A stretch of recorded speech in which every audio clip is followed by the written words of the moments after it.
Hello guys, welcome back to my channel Saina Chahan. So কেমন আছো সকলে? আশা করছি সকলে অনেক ভালো আছো, আর আমরাও কিন্তু অনেকটাই ভালো আছি। তো গাইজ আজকে কিন্তু রেডি না হয়েই বেরিয়ে পড়েছি দীঘার উদ্দেশ্যে। আগের ভিডিওটা দীঘাতে পৌঁছে গিয়েছিলাম, সেরকম একটা ভিডিও ছিল, কিন্তু এটা বেরোনোর মুহূর্তের ভিডিও ছিল। তো বেরিয়ে সেরকম কিছু আরামবাগের মধ্যে ভিডিও দেওয়া হয় না, এটা কিন্তু ঘাটাল, কারণ আরামবাগ থেকে সোজা আমরা ঘাটালে পৌঁছে গেছি, তারপরই আমি আবার ফের ক্যামেরা স্টার্ট করেছিলাম। তো এই কারণে ক্যামেরা স্টার্ট করা, যে ঘাটালের এই ঘড়িটা নেওয়ার জন্য ক্যামেরা স্টার্ট করেছিলাম। তো দেন ঘাটাল পেরিয়েও কিন্তু আমি ক্যামেরা যথারীতি বন্ধ করে দিয়েছিলাম এবং একটু রেস্ট করছিলাম। দেন রেস্ট করা হয়ে যেত, একটা ভালো পুজোর মণ্ডপ দেখতে পেয়েছিলাম, সেখানে একটু দাঁড়িয়েছিলাম শ্যুটফুট করার জন্য। পুজোর মণ্ডপগুলো পশ্চিম মেদিনীপুর সাইডে কিন্তু এক একটা প্যান্ডেল দারুণ সুন্দর করেছে, মানে দাঁড়িয়ে দেখতে হবে এরকম এক একটা প্যান্ডেল, অসাধারণ সুন্দর লুক।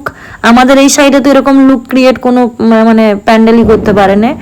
সব ক্লাবের ওই একই, মানে আর কি বলবো, বোরিং লাগে আরামবাগের এরপর তো প্যান্ডেল দেখে দেখে। তো তারপর কিন্তু যথারীতি আমরা কলাঘাটে পৌঁছে যাই। কলাঘাটে কিন্তু আমি মানে এতবার দীঘা গেছি, কলাঘাটে আমি প্রত্যেকবারই মানে হোল্ড করি, কিন্তু এই শের পাঞ্জাবে কোনোদিনই ঢোকা হয় না।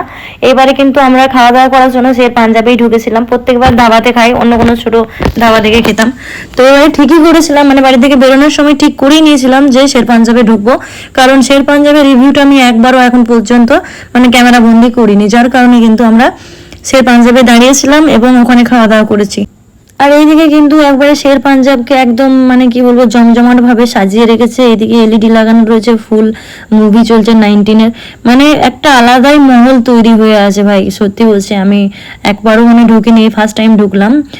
মানে যথেষ্ট সুন্দরভাবে ডেকোরেশন করা রয়েছে, আর ভেতরটা মানে প্রপার্টিটা এতটাই বড় ভাই, সত্যি মানে শেষ করতে পারা যাবে না, মানে কিছুক্ষণের জন্য ঢুকে তো শেষ করা যাবে না।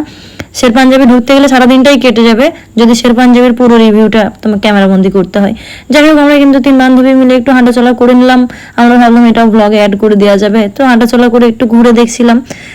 আর সাথে সাথেই কিন্তু খাবার পাওয়া যাবে না, এটা ভেবেই আমরা একটু ঘুরতে বেরিয়েছিলাম। দেন খাওয়া দাওয়া কিন্তু আমাদের হয়ে গেছে। আমরা এদিকে দেখছিলাম আই লাভ কলাঘাট লেখা ছিল, সেখানে একটু দাঁড়িয়ে কিন্তু আমরা একটু ভিডিও শ্যুট করে নিয়েছি এবং ফটো যা তোলা ছিল সব তুলে নিয়েছি। তারপর কিন্তু আমরা কোনো জায়গায় হোল্ড না করে সিধা চলে যাই দীঘার উদ্দেশ্যে। তো দীঘায় গিয়ে রাত্রে কিন্তু একটু রেস্ট করে নিয়েছিলাম এবং আমরা দুজন মিলে কিন্তু বেরিয়ে পড়েছি সি বিচের ধারে সুন্দর একটা হাওয়া খেতে। তো দেন ওখানে হাওয়া টাওয়া খেয়ে এসে আমরা কিন্তু ফোন করে সবাইকে ডেকে নিলাম, মানে খাওয়া দাওয়া করার জন্য, দুপুরের খাওয়া দাওয়া করার জন্য। তো এইদিকে আমরা নিয়েছিলাম রুই থালি। তো সুন্দর করে দুপুরে একটু খাওয়া দাওয়া করে নিয়েছি, হালকা করে খাওয়া দাওয়া করে কিন্তু সবাই যে যার মতো করে রেস্ট করতে আরম্ভ করে দিয়েছিলাম।